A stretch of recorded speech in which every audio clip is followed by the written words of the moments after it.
So for my PEP 3280 strength and conditioning course for this movie project that we're doing, I'm going to be talking about bioenergetics.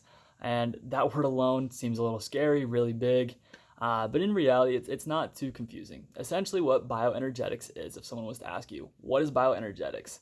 It is the flow of energy throughout a biological system. Now, if we were going to apply that to ourselves and look at our body and how that applies to us, basically just the conversion of macronutrients into different forms of energy. Kind of breaking this down, if we were to look at a car, obviously a car needs fuel to run properly to get from point A to point B. Now, gas is a car's type of fuel, right? You put in gas, runs properly, you can drive to wherever. Just like a car, our body needs energy as well. Okay, and you may be asking, well, what is that source of energy that our body uses? Essentially, what it is it's a chemical bond called ATP. And ATP is our source for energy that we use so that we can do certain exercises, we can move and function properly. And really breaking this down, there are three different energy systems that our body creates ATP from. And I'll break those down for you. I'll give you like a brief overview. Essentially, those three are phosphagen, glycolytic, and oxidative. So I have my notes all right here. I'll get into every single one and kind of give a brief overview of what we're looking at. So with phosphagen, essentially what the energy system does, that is primarily used when you're doing some sort of activity that's kind of a more short term, but it's really high intensity. And you may mean, I guess, a specific example for that would be like if someone was to be sprinting or they're any sort of like resistance training. This is this energy system that produces the ATP or produces the energy for our body to function properly and to move properly.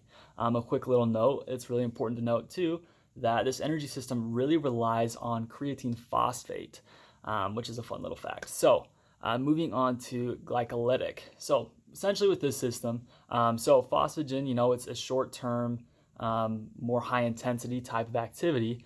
This system's a little bit different. So this system produces ATP primarily when we're doing some sort of like repeated sessions of like high-intensity exercises or more of like a prolonged exercise that's more kind of a moderate intensity. So essentially what this does is our system involves the breakdown of carbohydrates and kind of resynthesizes ATP. That's how this system primarily gets that energy source and produces that energy source. This can be done through a few ways. Either glycogen can be stored within the muscle, or glucose can even be delivered through the bloodstream.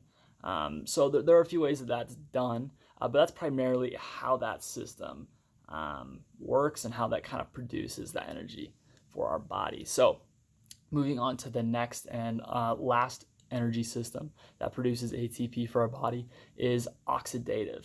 And this is, again, so, phosphagen was more high intensity, short term, glycolytic was more kind of a prolonged exercise to moderate to high intensity. Oxidative is more kind of like a resting state or kind of a really low intensity exercise or activity. This is when we do those types of exercises where it's like resting or very, very low intensity. This is the energy system that usually produces the ATP. And, typically what happens is this energy system uses carbs and fats, or it can even convert proteins into carbs, which eventually is all used as an energy source to get the ATP for our body. So that's kind of just looking over all those three. So we had phosphagen, glycolytic, and oxidative. Overall, in conclusion, so bioenergetics is essentially just the flow of energy throughout our body.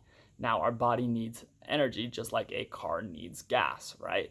And the source of energy that we use within our body is called ATP. Now, ATP is produced in a bunch of different ways, specifically three, which I just went into and just mentioned just briefly, which was phosphagen, glycolytic, and oxidative. Now, they all have different intensities. If we're doing a certain exercise, one system is primarily going to be producing the ATP over the other. So overall, that is kind of the overhaul, I guess, of bioenergetics.